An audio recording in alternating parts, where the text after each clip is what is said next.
when my nephew Ethan looked down at my worn-out brown shoes and laughed. The whole dinner table went silent for a second. Then he smiled and said loud enough for everyone to hear, "Mom says you dress like you're broke because you don't have anything left after pretending to help everyone?" The table exploded with laughter. My brother Daniel chuckled. His wife Melissa didn't even bother correcting Ethan. She simply sipped her wine as if the comment was perfectly normal. I smiled. Not because it was funny, because I finally understood that nothing I had done for this family had ever mattered. For years I had been the person everyone called whenever life became difficult. When Daniel lost his job, I quietly paid 6 months of his mortgage. When Melissa wanted to start her bakery, I invested $40,000 without asking for ownership. When Ethan needed private school tuition, I covered 2 years because family helps family. Every Christmas, every birthday, every emergency, I was there. No speeches, no expectations, no receipts. I never wanted anyone to feel indebted. I only wanted my family to succeed. But people have a strange habit.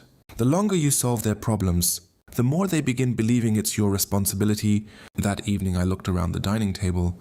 The expensive plates, the imported wine, the luxury watches, the designer handbags. Most of those things had been purchased during the same years I was quietly helping them survive. Ironically, I was the only person wearing clothes that looked ordinary. I preferred simple shirts, comfortable shoes, a 15-year-old watch that still worked perfectly. People always assumed simplicity meant poverty. I had stopped correcting them years ago. Dinner continued. Daniel suddenly looked at me. "So, are you still working at that investment company?" I nodded. "Yeah." He laughed. "I thought they would have promoted you by now," Melissa added. "Maybe you just don't know how to negotiate." Another round of laughter. Nobody asked what position I actually held. Nobody knew, because nobody had ever cared enough to ask. I changed the subject. "So how's the apartment?" Daniel smiled proudly. "It's perfect," Melissa added. "We're finally living comfortably." I simply nodded. I already knew that, after all, I owned the building, not personally, through one of my real estate companies. Neither Daniel nor Melissa had the slightest idea. Years earlier, I had purchased several apartment complexes through an investment group. Their building happened to be one of them. I never mentioned it. There was no reason to. Families shouldn't need to know your bank account. They should know your heart. Unfortunately, mine had become invisible to them. As dessert arrived, Ethan looked at my watch again. "You know Uncle Ryan."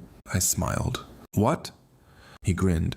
"My dad says rich people wear Rolexes." He pointed at my wrist. "You should buy one someday." Everyone laughed again. I slowly removed my watch, placed it on the table. "It's just a watch." Daniel smirked. "Exactly. Nobody recognized it. It wasn't flashy. It wasn't gold. It was a limited edition Patek Philippe worth more than Daniel's luxury SUV.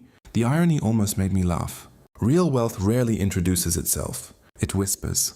The ride home was quiet. For the first time in years, I replayed every favor I'd ever done. Every loan never repaid. Every birthday gift. Every emergency transfer. Every promise that I'd always be there. Then my phone vibrated. A message from Daniel. "Hey, rent's due next week. Think you can help us again? Just until my bonus comes." I stared at the screen for a long time. Not because I couldn't afford it. Because I realized something. Helping someone isn't love. If your kindness teaches them to disrespect you, I closed the message. Opened another app instead. An email from my legal advisor. The documents we'd discussed months earlier were ready. A complete restructuring of every financial arrangement I'd quietly maintained for my family. No revenge. No anger. Just boundaries. For the first time in my life, I pressed approve. The confirmation email arrived seconds later. I leaned back in my chair. Outside, rain tapped softly against the window. Inside, for the first time in years, I felt peace. 3 days passed. I never replied to Daniel's text. For the first time in nearly 10 years, I let him solve his own problem. On Friday morning, my phone rang. It was Daniel. I let it go to voicemail. A minute later, another call. Then another. Finally, a text appeared. "Ryan, this is serious. The property management says our lease won't be renewed. Can you call me?"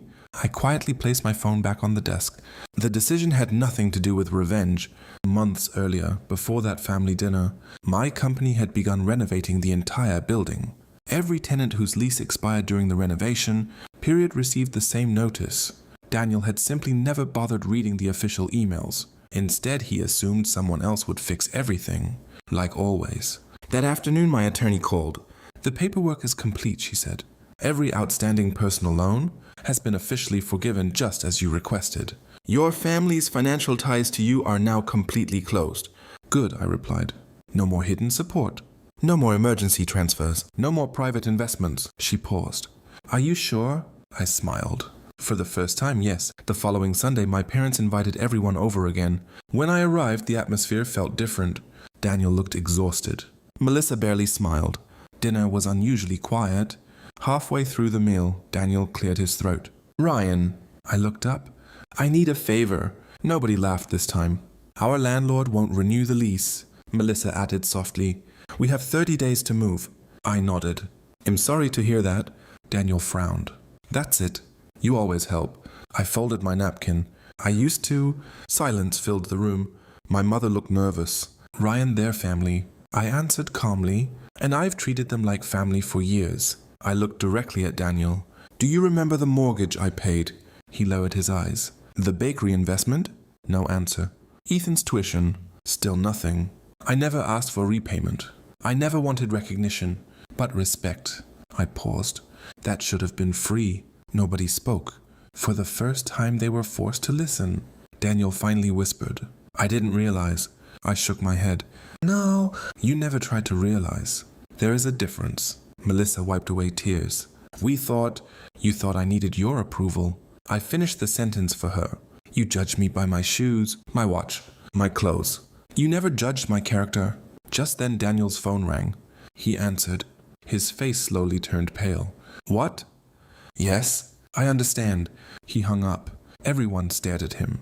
The property management confirmed. He swallowed hard. The building was purchased years ago by a private investment company. He looked toward me. You wouldn't happen to know who owns it, would you? I smiled gently. I do. The room froze. I own the company. No one moved. Even Ethan stared at me in complete disbelief. Daniel blinked several times. You own the building. Yes, Melissa whispered.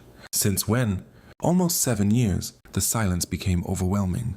Every joke, every insult, every assumption from that dinner replayed across their faces. Ethan slowly looked down.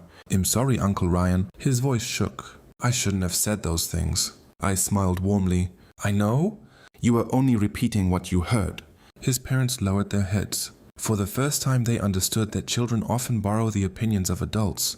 Daniel stood up. I'm ashamed. I spent years believing your kindness was weakness. I thought your simple life meant you had failed. He took a deep breath. I was wrong. I don't deserve another dollar from you. Those were the most honest words I had ever heard him say. A week later, Daniel and Melissa found another apartment. This time they paid for it themselves. Daniel accepted a second job. Melissa expanded her bakery without asking anyone for money. Life became harder. But something unexpected happened. They became stronger. They stopped expecting rescue. They started building their own future.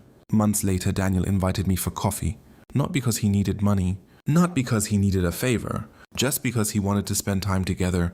For the first time in years. We talked like brothers. One afternoon, Ethan handed me a small gift. Inside the box was a handwritten note. It read, You taught me that real wealth isn't what you wear. It's how you treat people. I smiled. That note meant more to me than any expensive watch ever could. As I walked away, I looked down at the same old brown shoes everyone had once laughed at. They were still worn, still unfashionable, still comfortable. The only difference? Now everyone understood that character has no price tag. And the richest person in the room is often the one who never feels the need to prove it